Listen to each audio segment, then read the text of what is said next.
2024년 3월 19일 화요일입니다. 오늘 로마서 강해 7번째 꼭지는 로마서 2장 6절에서 11절까지의 말씀입니다. 먼저 말씀을 함께 읽어보십니다.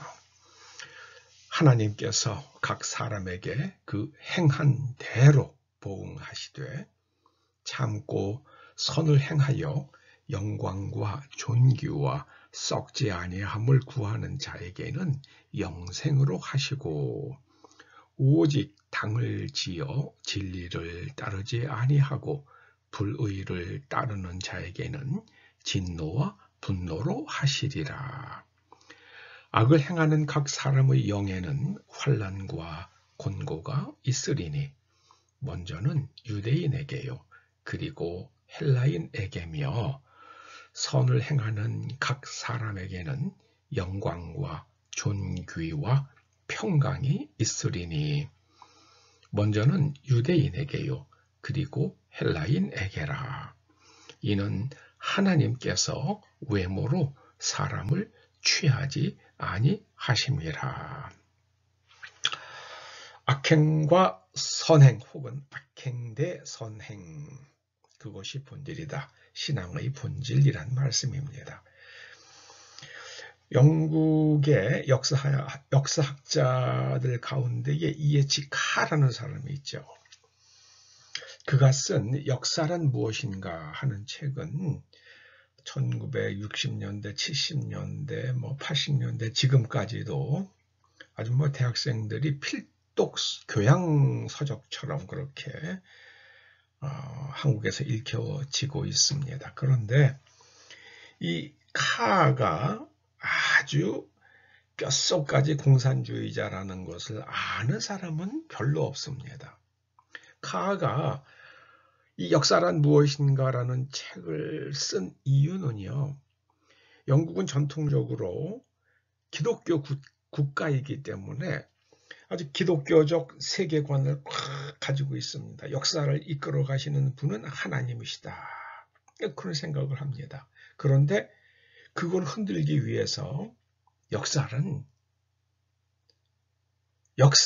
저술하는 사람일 것이다. 여기서 이제 역사 왜곡이 나오는 겁니다. 역사 왜곡을 자행하고도 자기네들이 아주 훌륭한 역사관을 가지고 역사를 재해석했다는 그런 자부심을 갖게 만드는 그런 책입니다. 그럼 어떻게 재해석하는가? 더 좋아질 수도 없죠. 기독교를 떠나서 물질주의적으로. 근데 물질주의를 이야기하기 전에 돈 그러면 사람들이 이건 뭐야? 저급한 거야? 이럴 거 아니에요. 그러니까 사람됨이란 무엇인가? 인권이란 무엇인가? 평등이란 무엇인가? 이제 거기서부터 그렇게 시작을 하는 겁니다. 제가 아주 젊어서부터 굉장히 좋아한 저작가 중에 에리 프롬이 있었어요. 그의 책들 여러 가지를 봤는데요. 또 젊어서는 못 느꼈는데요. 이제 신학을 하고 나이 들어서 그의 책을 여러 번 읽는 가운데에 여러 권이 아니라 한 권, 각 권마다 여러 번씩 읽었어요. 그러고 났더니 왜 에릭 프롬이 자기 자신을 마크시스트라고 말하는지 알겠더라고요. 그게 보이더라고요. 처음에는 그가 말하는 좋은 문장들에 시선이 빼앗겨서 그게 보이지 않았어요.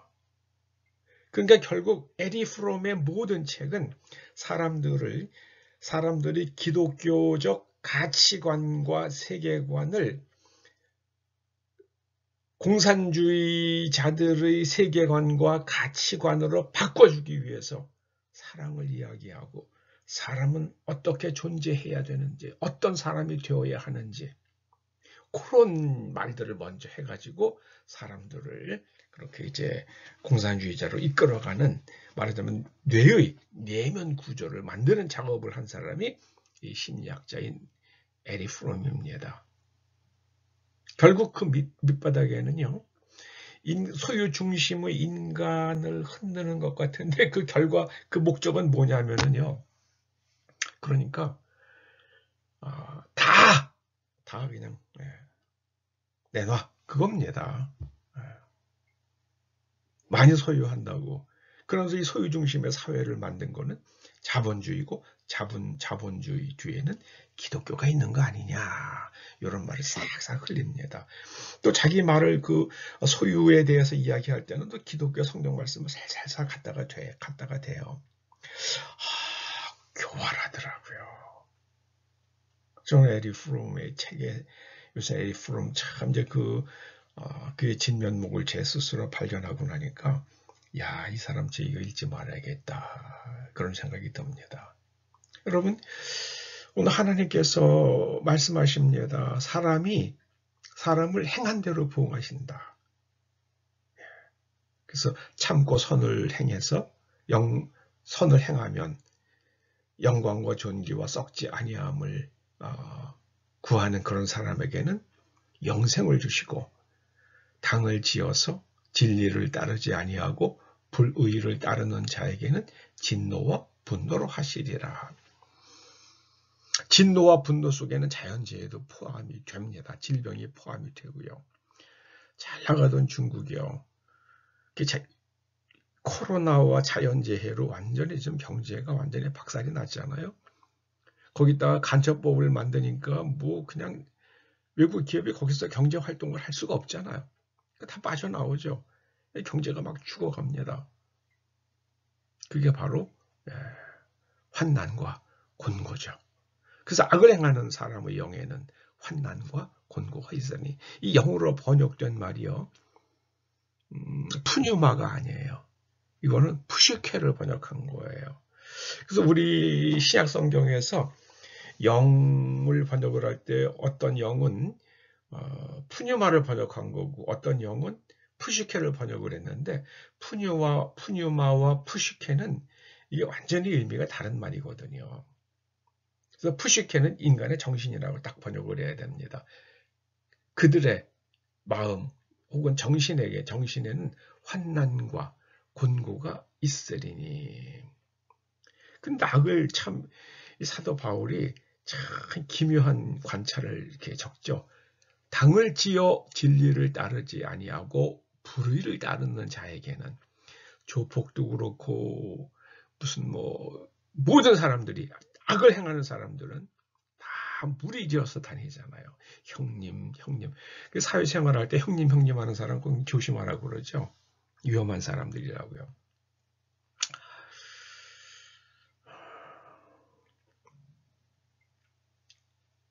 형님 그러면은 굉장히 자기를 신뢰하고 모든 면에서 잘해줄 것 같지만은요, 항상 이용해 먹으려고 그런다고 그러죠. 이 교회 안에도 보면 목사님들 가운데도 형님 소리 잘하는 분들이 있어요. 좀 재밌어요. 그런 분들은 사업해도 잘했을 것 같아요. 자, 그런데 오늘 본문에는요, 이 영생과 하나님의 진노, 근데 거기에 오늘 본문에 믿음이란 단어가 나오질 않습니다. 믿음이란 단어는 로마서에는 더 나중에 나오죠. 처음 시작은요, 바로 악행과 선행의 문제예요. 악이냐 선이냐. 사람이 악한 행동을 하는 것 1장 29절에 거기서 쫙 보셨잖아요. 그리고 하나님의 영을 받는 사람들은 하나님의 말씀을 따라가죠. 그러니까 하나님의 영을 받아서 하나님의 말씀을 듣고 그 내면을 계속 구조화하면 나중에는 선을 저절로 편하게 살고 싶은 대로 사는데 선을 행하며 살게 되는 거예요. 내 속에 악의 구조를 가지고 있는데 선을 행하려고 한다? 첫째, 그건 위선이고요. 안팎이 다르죠. 그래도 자기를 막 조절하면서 그렇게 하려고 애를 쓰는가? 그 노력은 가상한데 결국에는 어디선가 걸려서 넘어지게 돼 있습니다. 그래서 먼저 해야 될 것은 내면 구조를 바꾸는 겁니다. 그 내면 구조를 바꾸는 작업, 이게 성화인데요. 구약에서는 그 마음속이 내면 구조가 바뀌어져서 선해진 사람, 선해진 상태, 그 내면 생태를 하나님의 말씀으로 재구조화된 내면 구조를 가리켜서 체다카라고 부른다고 제가 수없이 말씀드리죠. 그래서 선을 행하는 각 사람은 체다카의 사람이에요. 체다카의 사람은 다른 사람을 존중하고 다른 사람의 정당한 권리를 인정하고 지켜주고 보존하죠. 보호해주죠. 그래서 선을 행하는 각 사람에게는 영광과 존귀와 평강이 있으리라 말씀하십니다. 저는 우리나라에 참 아주 좋게 생각하는 것 중에 하나가요. 외국인들이 와서 그러잖아요. 뭐 카페에서 무슨 뭐 노트북이나 무슨 뭐 휴대전화나 핸드백, 심지어 핸드백까지도 놓고 그냥 화장실 잠깐 다녀와도 그게 없어지는 경우가 매우 드물다. 우리나라에도 이제 외국인들이 늘어나니까 몰라요. 중국인 여행하는 사람들 많습니다. 몰라요. 중국이나 무슨 뭐 이런 나라에서는 그냥 먼저 본 사람이 임자라고 그러잖아요. 심지어 핀란드 사람들도 그러더라고요. 먼저 본 사람이 임자예요. 자, 먼저는 유대인에게요, 그리고 헬라인에게라. 악을 행하는 것이나 선을 행하는 것이나 하나님께서는 유대인에게도 헬라인에게도 곧 이방인이죠. 이방인에게도 똑같은 보응을 하신다. 유대인이라고 더 봐주시는 것도 없고 헬라인이라고 더 아주 그냥 더 혹독하게 하시는 것도 없고 그러시다. 똑같이. 그래서 사람은 하나님께서는 사람을 외모를 보지 아니하신다 그러는데 이 외모라는 거는 이거는 사람이 잘생겼냐, 뭐 키가 크냐, 뭐 이런 문제가 아니라요. 피부가 흰색이냐 이게 민족의 문제, 종족의 문제를 말씀하는 겁니다. 하나님께서는 사람을 종족으로, DNA로 평가하시지 않는다. 그러니까 유대인들은 자기네들은 아브라함의 후손이라는 것 그 한 가지만 가지고 자기는 죽으면 천국에 간다 이렇게 생각을 했단 말이에요. 그러니까 그 생각, 기존 통념을 사도 바울은 지금 정면으로 반박하면서 로마서를 풀어가고 있는 겁니다. 오늘 우리가 말씀의 본질적으로 꼭 기억해야 될 게 있습니다. 신앙의 본질은 선행입니다. 그래서 이 악행하면 그것이 바로 하나님의 진노 속에 들어가는 거고요. 선행을 하면은 하나님의 상급을 받습니다. 영생에 들어갑니다. 자, 그런데 그 믿음은 뭐냐? 믿음은 이런 질문이 나올 수 있잖아요. 믿음이 없이는 선을 행할 수 없습니다. 믿음 없이는 선을 행하는 척 할 수는 있어요. 그래서 믿음이 중요한 겁니다. 믿음은 내면에서 하나님의 말씀에 대한 전적인 신뢰와 수용, 그리고 판단, 행동, 의지, 여기까지가 다 하나로 통합되는 것, 통합되어서 변함없이 그대로 가는 게 이게 믿음이에요. 그러니까는 믿어야지 사람이 비로소 선행을 할 수 있습니다. 여러분 선행이냐 악행이냐 하는 것도 결국은 다 남과 연관되는 거잖아요. 나와 다른 사람의 관계잖아요. 금전의 관계든 뭐 육체적인 관계든 거래의 관계든 모든 게 다 다른 사람과의 관계잖아요. 다른 사람의 관계에서 가장 중요한 것 두 가지를 저보고 꼽으라고 그러면 저는 첫째는 타인 존중이에요. 그 타인의 인격을 존중해 주는 겁니다. 그리고 두 번째로는 저 사람의 정당한 권리가 무엇인가, 이해가 상충할 때 정당한 권리가 무엇인가 그걸 생각해야 되는 겁니다. 악을 행하면은요, 정신이 자꾸 망가집니다. 거짓말하면 정신이 망가집니다. 욕을 하면은 정신이 망가집니다. 심지어 욕을 하면 학생들이 성적이 떨어진다고 그러잖아요. 그리고 욕을 하면은 성적이 거칠어진다고 그럽니다. 요즘에 참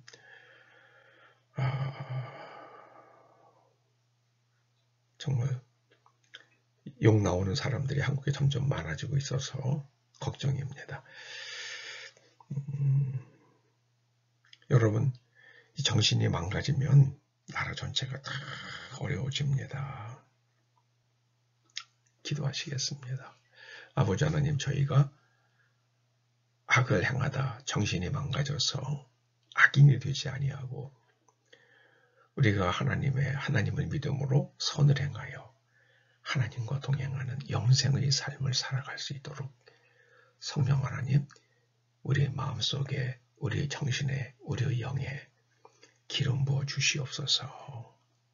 다른 사람을 존중하며 또 다른 사람의 정당한 권리를 헤아리며 지켜주며 인정하며 평화스럽고 행복하고 서로 사랑하며 살게 하여 주시옵소서. 예수님의 이름으로 기도드립니다. 아멘.